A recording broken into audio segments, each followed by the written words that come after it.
అందరికీ నమస్కారం అండి. ఈరోజు ప్రెస్ మీట్ పెట్టడానికి కారణం,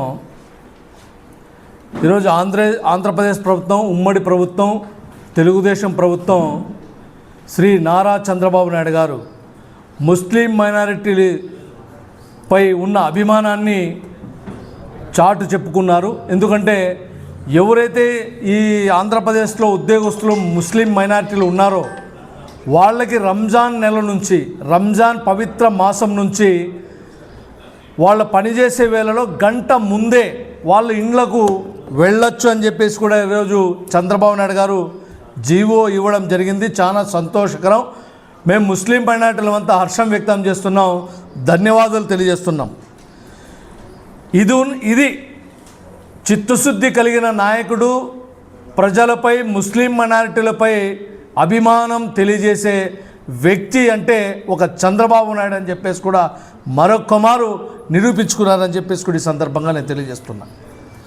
అదేవిధంగా ఈరోజు కొంతమంది ప్రెస్ మీట్లు పెడుతున్నారు. ఆయన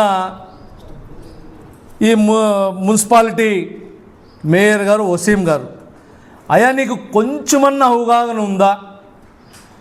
ఈ అనంతపూర్ ఒక ముస్లిం మైనార్టీలపైన కానీ, ఈ అనంతపురం మున్సిపాలిటీ యొక్క ప్రజలపైన నీకు అవగాహన, ప్రేమ, అభిమానం ఉందా అని చెప్పేసి నేను క్వశ్చన్ చేస్తున్నా. మీరే మాకు అడుగుతున్న డిట్కాయిన్లు ఎక్కడిచ్చారని. అసలు మీకు బుద్ధి జ్ఞానం ఉందా? 2014లో శ్రీ నారా చంద్రబాబు నాయుడు గారు డిట్కాయిన్లు ఇవ్వాలని చెప్పేసి పేదలకి ప్రతిష్టాత్మకంగా ఎల్ఎన్టీ వాళ్ళకి కాంట్రాక్ట్ ఇచ్చి పేదలకి ఎవరైతే ఇండ్లు లేవో వాళ్ళకి ఇవ్వాలని చెప్పేసి ఒక దృఢ సంకల్పంతో భవనాలు నిర్మిస్తే వాళ్ళు లబ్ధిదారులు కూడా చాలామంది డబ్బులు కూడా డీడీలు తీసి ఇస్తే, మీ ప్రభుత్వం వచ్చిన తర్వాత 2019లో వచ్చిన తర్వాత అసలు 98% పూర్తి చేసిన ఇండ్లని కూడా ఇవ్వలేని దద్దమ్మ ప్రభుత్వం ఈ వైఎస్ఆర్ ప్రభుత్వం. కాదా వసీం గారు? చూపించమంటారా? అసలు మీరు కళ్ళకి ఏమైనా గంతలు కట్టుకున్నారా, లేదంటే ధృతరాష్ట్ర పాలన చేస్తున్నారు ఈ మున్సిపాలిటీలో? మీరు అట్లే ఉంది, ధృతరాష్ట్ర పాలన చేస్తున్నట్టే ఉంది. మీరు చూసింటారు, చాలామంది ప్రజలు కూడా చూశారు. మీరు ఏమి చేయకపోగా మీ యొక్క పార్టీ యొక్క రంగుని మాత్రం పులిమి ఆ డిట్కాయిన్లకు కొట్టారు తప్ప మీరు ఇచ్చింది పాపాన పోలేదని చెప్పేసి కూడా ఈ సందర్భంగా మీకు తెలియజేస్తున్నా. అయ్యా వసీం గారు, కొంచెం గుర్తుపెట్టుకోండి, మీకెవరో స్క్రిప్ట్ ఇస్తే ఇలా మాట్లాడడం కాదు, వాస్తవాలు మాట్లాడండి. మీకు దమ్ము, ధైర్యం, మీరు నిజాయితీ పరులు అని మీరు నిరూపించుకోవాలంటే ఒక ఎంక్వైరీని మీరు స్వాగతించండి. మీరు డంపింగ్ యార్డ్లో కానీ, ఆ పనిముట్లలో కానీ అవినీతి జరగలేదని ఒక ఎంక్వైరీ వేయించుకొని మీరు క్లీన్గా, నీట్గా కడిగిన ముత్యంలా మీరు బయటకు రాగలరా అని చెప్పేసి మేము క్వశ్చన్ చేస్తున్నాం. అసలు సీఎం రిలీఫ్ ఫండ్లో మీరు ఎంత పచ్చి అబద్ధాలు చెప్తున్నారు.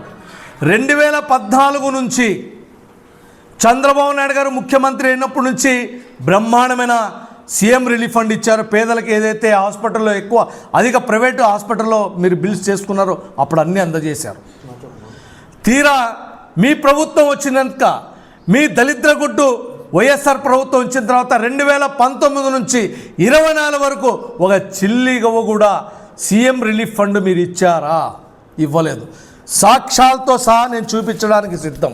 అయ్యా వసీం గారు, చూడండి, ఒక కళ్యాణ్ దుర్గం బైపాస్లో ఉన్న ఒక యాక్సిడెంట్ అయ్యి నడుములు కోల్పోతే దాదాపు మీ ఎమ్మెల్యే గారికి, అనంత వెంకట్రామరెడ్డి గారికి ఇచ్చిన పేపర్లు దాదాపు 8 లక్షల రూపాయలు బిల్లు అయితే మీరు ఒక 6 నెలలు మీ దగ్గర పెట్టుకుని మళ్ళీ తర్వాత మీరు పోస్ట్లో పంపించారు.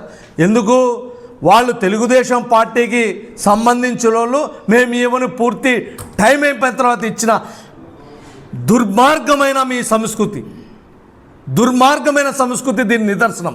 రాండి, నేను సాక్ష్యాలతో సహా నేను చూపిస్తాను. ఇప్పుడే ఆ పేషెంట్ దగ్గర కూడా వెళ్ళొచ్చాను. అసలు ఏం పాపం చేశారు ఈ అనంతపురంలో ఉన్న ప్రజలు మీకు? అంటే మీకు అప్పుడు 2019లో మీకు ఓటు వేయడమే తప్ప. ఈరోజు సాక్ష్యాలతో సహా ఉన్నాయి నా దగ్గర, సాక్ష్యాలతో సహా ఉన్నాయి, పేపర్లు ఇస్తాను, ప్రెస్ వాళ్ళకు కూడా ఇస్తాను. మీరు ఒళ్ళు దగ్గర పెట్టుకొని మీరు మాట్లాడితే బాగుంటుంది.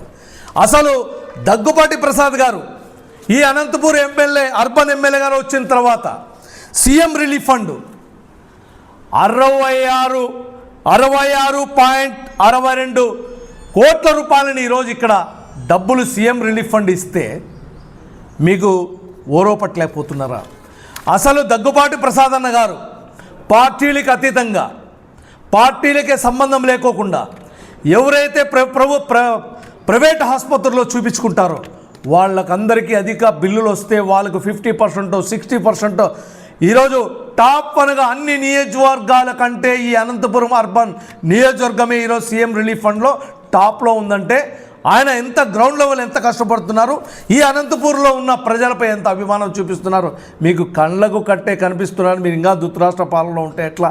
ఇంకా మీరు అనంత వెంకటరామరెడ్డి గారి డైలాగులు, ఆయన స్క్రిప్ట్లు చదువుకుంటూ ఉంటే మీరు ఇంకా దాంట్లోనే ఉంటే ఎలా? వసీం గారు కొద్దిగా జాగ్రత్త పడ్డారు.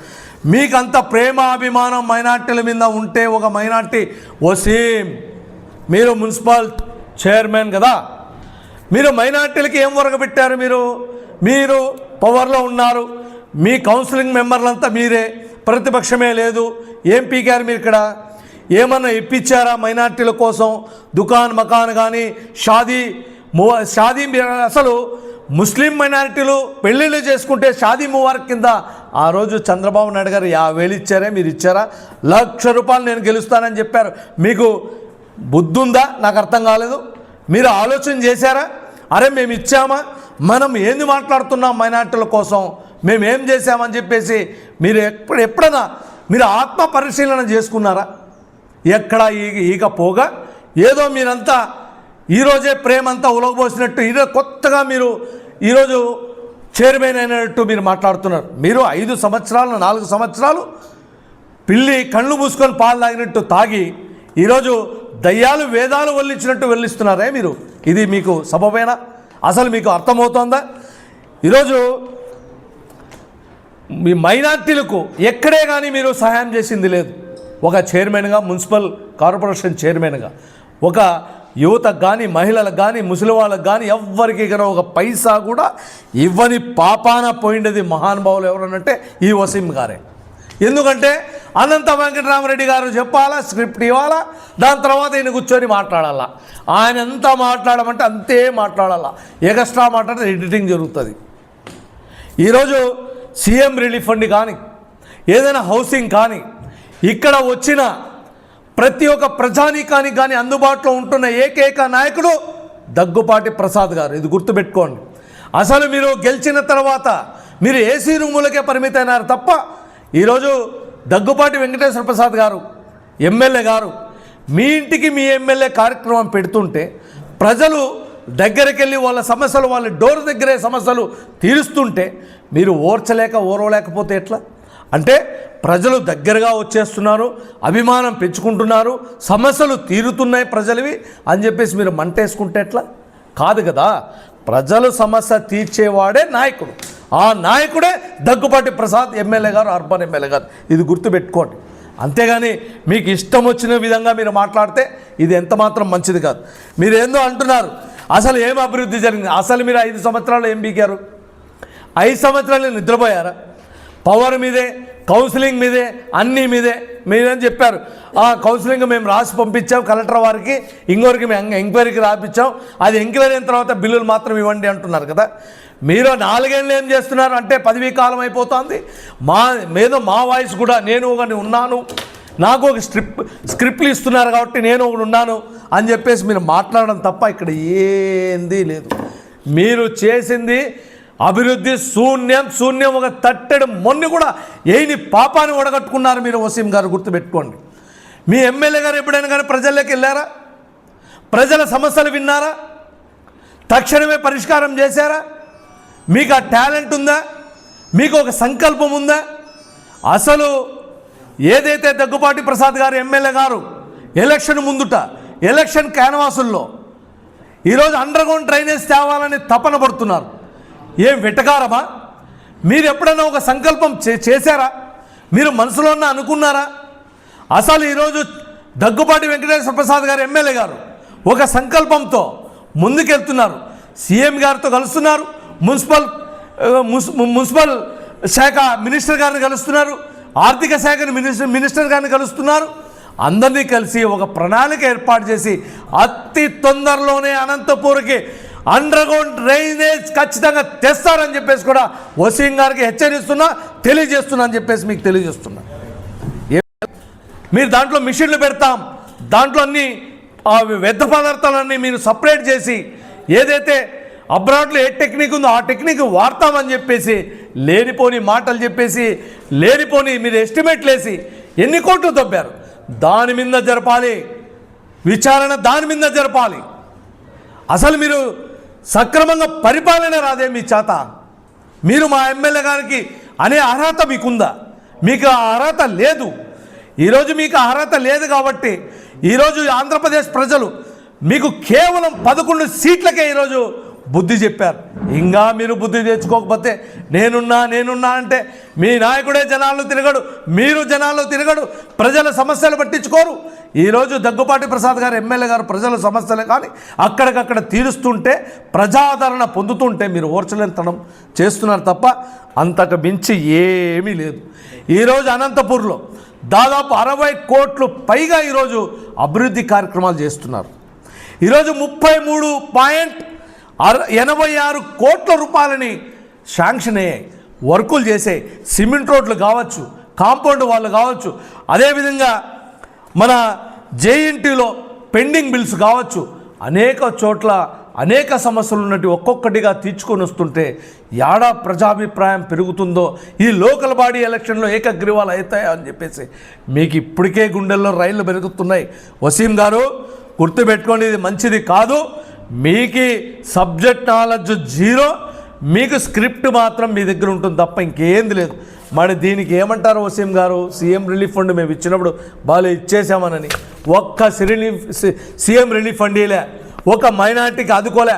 కనీసం మసీద్లకి మీరు కనీసం మీ ప్రభుత్వంలో వైఎస్ఆర్ ప్రభుత్వంలో మసీద్ల కాంపౌండ్ వాళ్ళకి చున్నం కొట్టే పాపాన్ని కూడా పోలే. మీరు పోయారా? ఆ రోజే మేము మా చంద్రబాబు నాయుడు గారు, మా తెలుగుదేశం ప్రభుత్వం మౌజన్లకు ఇమాములకు డబ్బులు ఇచ్చిన ఘనత చంద్రబాబు నాయుడు గారిది. అదేవిధంగా విదేశీ విద్యకు డబ్బులు ఇచ్చిన ఘనత చంద్రబాబు నాయుడు గారిది. ఆ రోజు మీ జగన్మోహన్ రెడ్డి వచ్చిన వెంటనే విదేశీ విద్య తీసేశారు. మీకే కళ్ళు ఏమన్నా గంతలు కట్టుకున్నారా? మీరు మీ నాయకులు, మీకు నాయకులు అంటారా? మీకు విశ్వాసమే కోల్పోయారు ప్రజల్లో. మీరు నమ్మబలుగుతున్నారు, మీరు లేనిపోని చెప్తారు. మీరు మీ పార్టీ మీ నాయకులు తప్ప మేము పలికే అవసరం లేదు.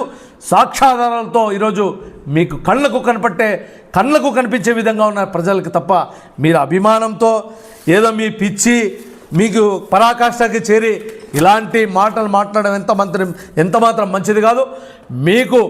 మీకు దమ్ము ధైర్యం విశ్వాసం ఉంటే మీరు విచారణకు సై అనండి. మా ఎమ్మెల్యే గారు కానీ ఇక్కడున్న మంత్రులు కానీ మీపై మీరు చేసిన విక్రి చేష్టలపై మీరు చేసిన బిల్లులపై విచారణకి మీరు సాయి అనండి. మేము విచారణ ఏపించుకోండి, మీరు కడిగిన ముత్తుల్లా బయటికి రండి, అప్పుడు మేము ఒప్పుకుంటాం తప్ప లేనిపోని మాటలు చెప్తే మాత్రం ఒప్పుకోమని చెప్పేసి తెలియజేస్తూ ఇలాంటి పిచ్చి ప్రెస్ మీట్లు మానుకోవాలని చెప్పేసి మీకు తెలియజేస్తున్నాం.